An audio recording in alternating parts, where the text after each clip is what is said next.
Money, money, money, money, money.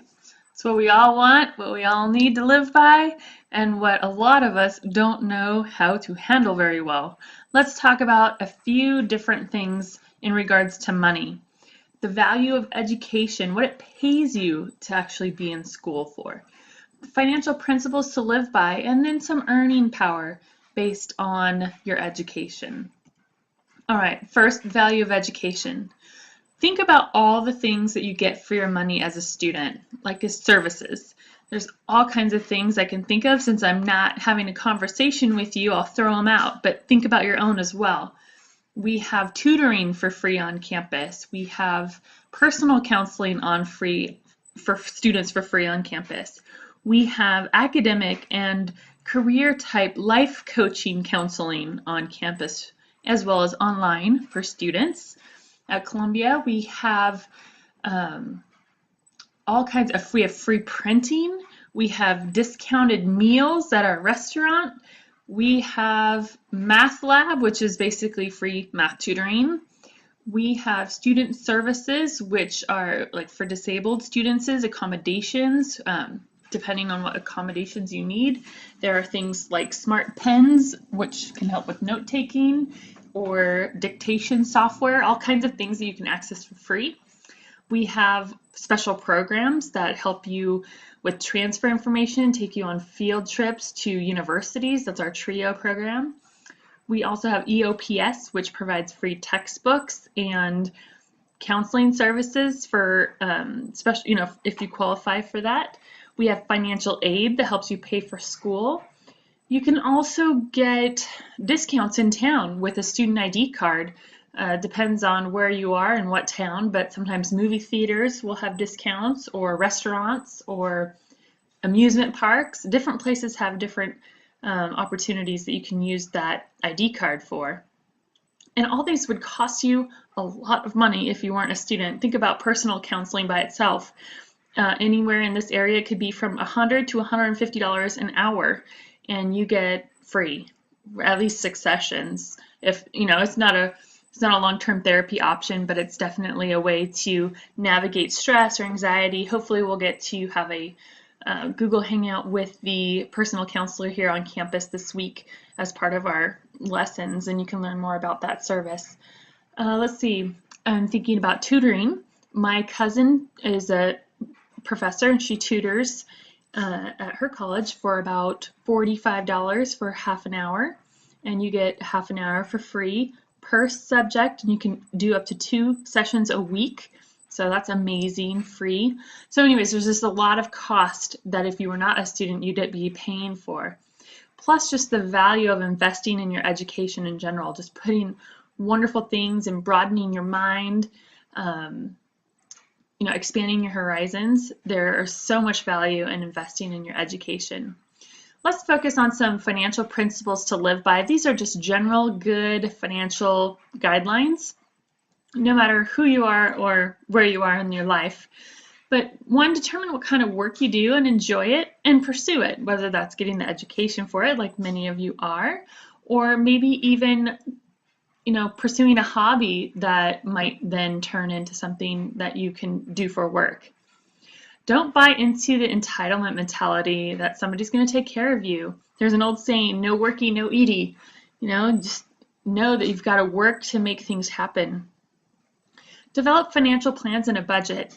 My husband hates budgeting. He just feels like it's so restrictive, and that you're having to log in every single penny, and it's really time consuming, and it doesn't have to be. There's all kinds of tools, apps, all kinds of stuff to create a budget, and you can find things all over the place. One of my favorites is Dave Ramsey. He's written tons of material. He's got a radio show.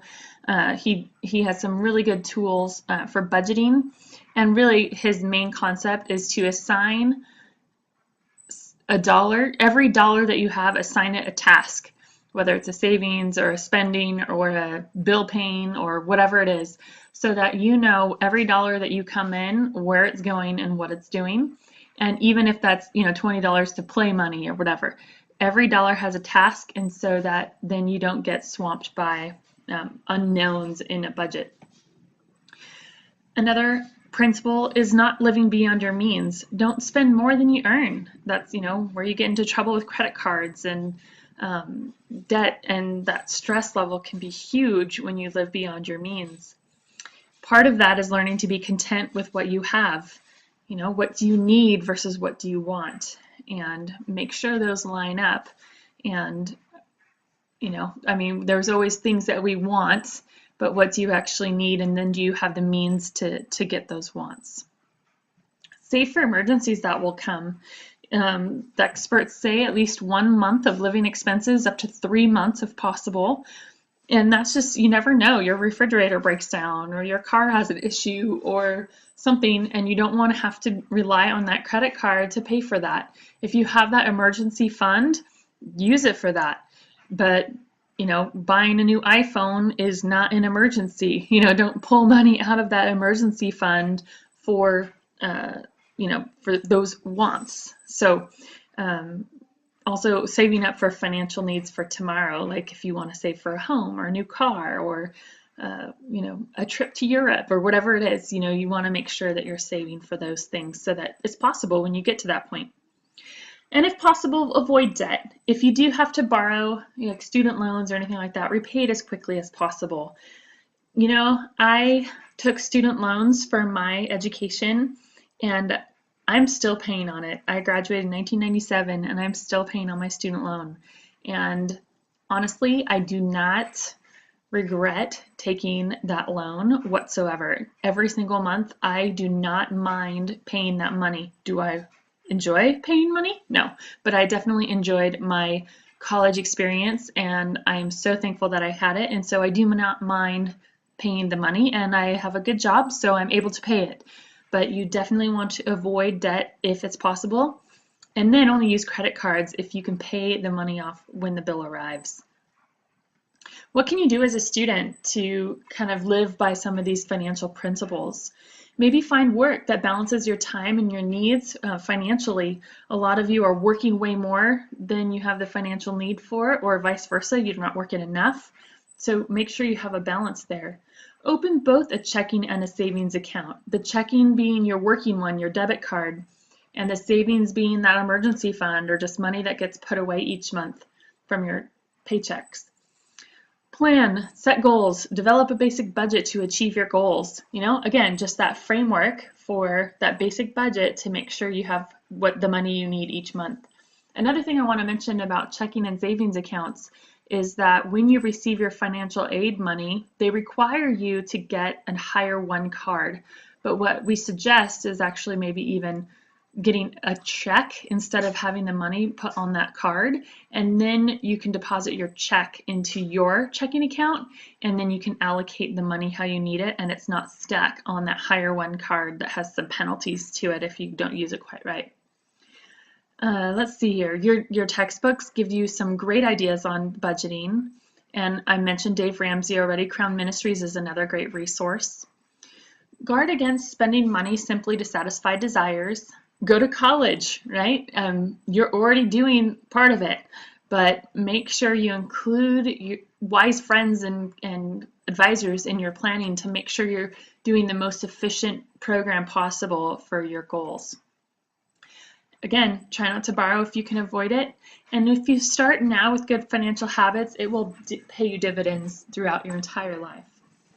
Let's talk about the value of attending college, because a lot of people wonder why you should attend college and spend all this money when there's people out there who don't have any college experience and are making it just fine. Well, let's talk about a few different reasons. One is life experience, right? You're going to be exposed to new people and ideas and options. You're going to be mature before you actually enter the adult world, if you're not already there. And then it also opens doors to compete for certain jobs if those are the ones that you want, and generally leads to higher wages. Generally, not always, of course, but generally. And this is the U.S. Census Bureau 2008. That was the most recent I could find.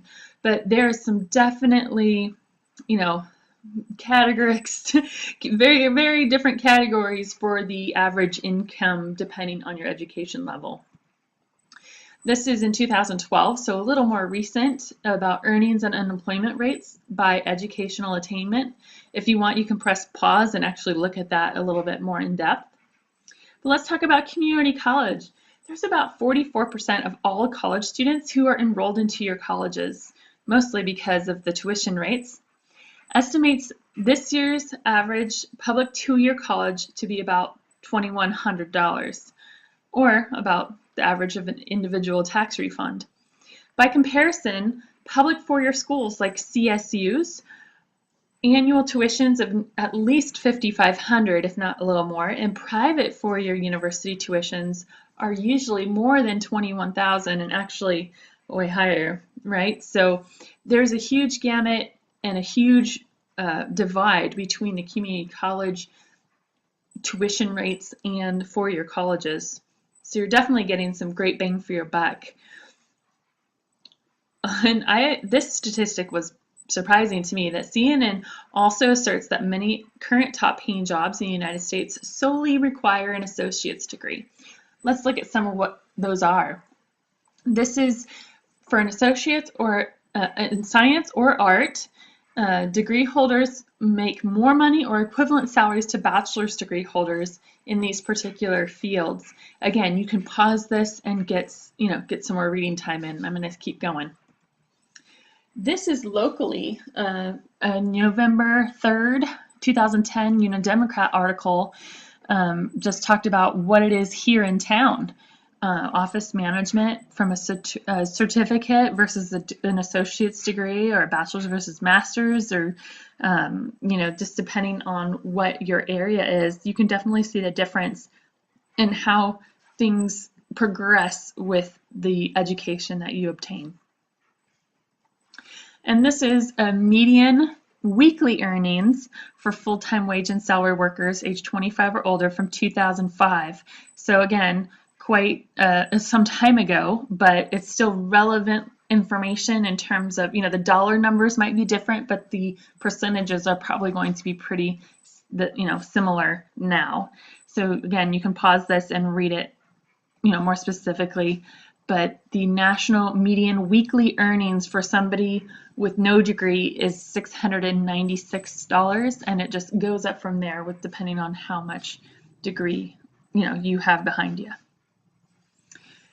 There are multiple paths to a bachelor's degree. You want to make sure you're choosing wisely.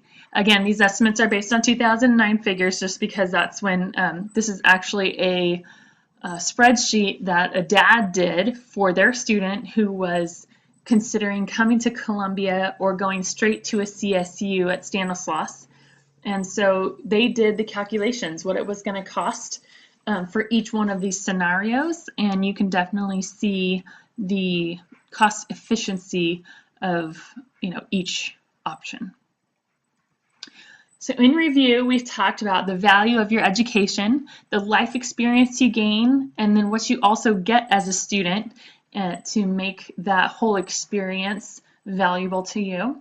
We've talked about some financial principles, in short, your needs versus wants, saving and avoiding debt, and then the earning power that you have by pursuing your educational formally through degrees and moving up in the world.